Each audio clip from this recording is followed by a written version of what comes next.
नमस्कार साथियों, मैं मनीष भारती संस्कृति आईएएस प्लेटफॉर्म पर आप सभी का स्वागत करता हूं। साथियों, आज की खबर बेहद दिलचस्प है और दिलचस्प इसलिए कि वह मलेशिया जिसका भारत के साथ रिश्ता कुछ ठीक नहीं चल रहा था पिछले तकरीबन एक दशक पर नजर दौड़ाएं तो अब वही मलेशिया जो है भारत के सुर में सुर मिलाता हुआ नजर आ रहा है। और कहानी यह है कि मलेशिया के नए प्रधानमंत्री भारत के दौरा पे हैं और उसके बाद कुछ चीजें यहां से निकल करके बाहर आई हैं और खास करके एक नाम चर्चा में आया है जो है जाकिर नाइक का। अब देखते हैं कि क्या है, भारत को जाकिर नाइक सौंपेगा मलेशिया। सौंपेगा करने का क्या तात्पर्य है, क्योंकि जाकिर नाइक जो कि मुस्लिम धर्म गुरु हैं, ये जो है भारत से भाग करके मलेशिया चले गए और मलेशिया ने उन्हें अपने यहाँ शरण भी दे दिया, वहां के ये निवासी भी बन गए। तो ये खबर जो है अब चर्चा में है। लगातार भारत मांग करता रहा मलेशिया से कि भाई उसे रिटर्न कीजिए हमारे यहाँ, हम जो है अपनी तरह से कार्रवाई करने वाले हैं उस पर। तो अब क्या मामला है इसको देखिए। हाल ही में मलेशिया के प्रधानमंत्री अनवर इब्राहिम भारत दौरे पर हैं। अनवर इब्राहिम जो है नवनिर्वाचित प्रधानमंत्री हैं और इससे पहले जो प्रधानमंत्री रहे उनका भारत के साथ रिश्ता कुछ ठीक रहा नहीं था। वो जो है लगातार कश्मीर मुद्दे पर बोल रहे थे। जब धारा 370 खत्म किया गया 5 अगस्त 2019 को, उस पर भी उन्होंने टिप्पणी की। इसके बाद जो है सिटीजनशिप अमेंडमेंट एक्ट जब आया उस पर भी उन्होंने टिप्पणी किया। बिना मतलब बेवजह दुनिया भर के वैश्विक मंच पे जाकर के उन्होंने भारत के खिलाफ बातें की। हालांकि एक बार 2020 में वो खुद ही कहते आए कि भारत के खिलाफ जो उनका एक एग्रेसिव नेचर रहा, एक जो स्टेटमेंट देने की प्रवृत्ति रही, इसने भारत और मलेशिया के रिश्तों को इतिहास में सबसे निचले पायदान तक पहुंचा दिया। हालांकि अब जो है प्रधानमंत्री अलग हैं तो रिश्ता भी अलग होना ही चाहिए। भारत ने कहा कि ठीक है, ओके, हम पुरानी सारी बातें भुला देते हैं और फिर से एक नया शुरुआत करते हैं। तो नई शुरुआत करने की बातें जो है वह कही गई। इसी के कवायद को आगे लिखते हुए मलेशिया के प्रधानमंत्री नई दिल्ली भी आते हैं। मलेशिया के प्रधानमंत्री अनवर इब्राहिम ने दोनों देशों के संबंध को महत्व देते हुए जाकिर नाइक प्रत्यर्पण मामले पर पहली बार बयान दिया है। क्या है देखिए, इनके अनुसार मलेशिया सरकार जाकिर नाइक मामले में भारत द्वारा सौंपे जाने वाले सभी सबूतों का स्वागत करेगी और आवश्यक कार्रवाई भी करेगी। जब इनसे प्रेस कॉन्फ्रेंस में पूछा गया कि आप भारत को जाकिर नाइक को कब प्रत्यर्पित करते हैं,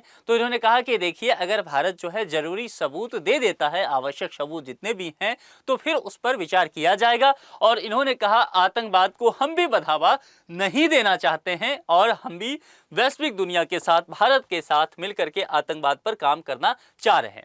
अब प्रश्न यह उठता है कि ये जाकिर नाइक कौन है? प्रधानमंत्री का दौरा हो रहा है मलेशिया के प्रधानमंत्री का भारत में, बातें तो कुछ और होनी चाहिए, लेकिन पूरे जो दौरा में एक नाम जो चर्चा में आ गया वह नाम है जाकिर नाइक का। तो सबसे पहले इनके विषय में थोड़ा सा समझते हैं।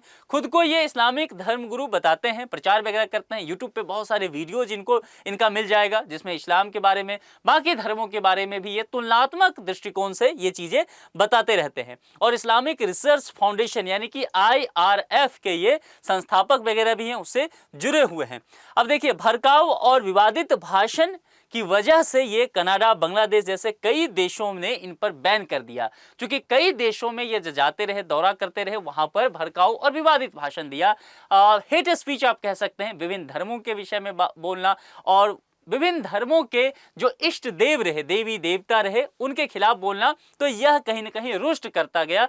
तो कई देशों ने इन पर बैन लगा दिया। 2016 में बांग्लादेश में विस्फोट के एक आतंकी ने जाकिर नाइक से प्रभावित होने की बात कही।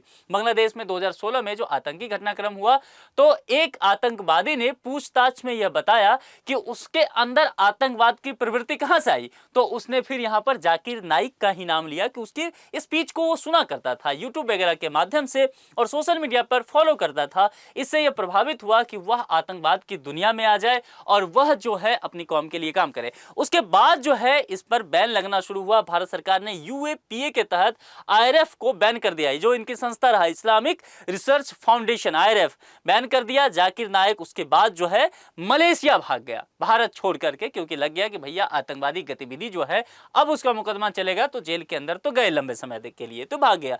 भारत ने नाइक के प्रत्यर्पण के लिए मलेशिया सरकार से कई बार बातें की, लेकिन सहमति नहीं बन पाई। मैंने पहले भी कहा कि पूर्व की जो सरकार रही वह इसका समर्थन करता रहा, इसलिए मलेशिया गया भी और वहां पर इसको निवासी भी वहां का बन गया। 2019 में प्रवर्तन निदेशालय ने जाकिर नाइक को 16 करोड़ की जो इसकी संपत्ति थी उसको जब्त भी कर लिया। जाकिर नाइक को भारत में मनी लॉन्ड्रिंग, भड़काऊ भाषण देने और आतंकवाद फैलाने के लिए वांटेड घोषित कर दिया गया है। यानी कि यह जो है मोस्ट वांटेड है। इसको पकड़ने के लिए भारत सरकार लगातार कोशिश कर रही है। वर्ष 2016 में भारत से भागकर सऊदी अरब ये चला गया था। जाकिर नाइक सऊदी अरब से फिर वहां से मलेशिया गया। वहां मलेशिया के जो तात्कालिक पीएम हुआ करते थे महाथीर मोहम्मद, इनके द्वारा सरकारी संरक्षण इसे मुहैया कराया जाता है। तो महाथीर मोहम्मद यही वो प्राइम मिनिस्टर हैं जो भारत के खिलाफ लगातार बोलते रहे। इन्हीं के कार्यकाल में भारत और मलेशिया का संबंध जो है काफी प्रभावित हो गया और जाकिर नाइक को बढ़ावा देने के लिए, जाकिर नाइक को शरण देने के लिए यही व्यक्ति जिम्मेदार माना जाता है। जाकिर नाइक के प्रत्यर्पण की मांग क्यों की गई, यहां पर देखते हैं। वर्ष 2016 में क्या होता है, मुंबई की एनआईए कोर्ट द्वारा जाकिर नाइक के विरुद्ध नॉन वेलेबल वारंट जारी कर दिया गया। नॉन वेलेबल वारंट का मतलब होता है कि अब आपको बेल नहीं दिया जाएगा, जमानत नहीं दी जाएगी, है ना, जेल में रहना पड़ेगा जब तक ट्रायल चलेगा तब तक भी। इसके बाद क्या हो जाता है कि 2017 की बात है, ये है 2019 में फिर मुंबई की एक जो स्पेशल कोर्ट है उसने भी इसके खिलाफ जो है गैर जमानती वारंट जारी कर दिया।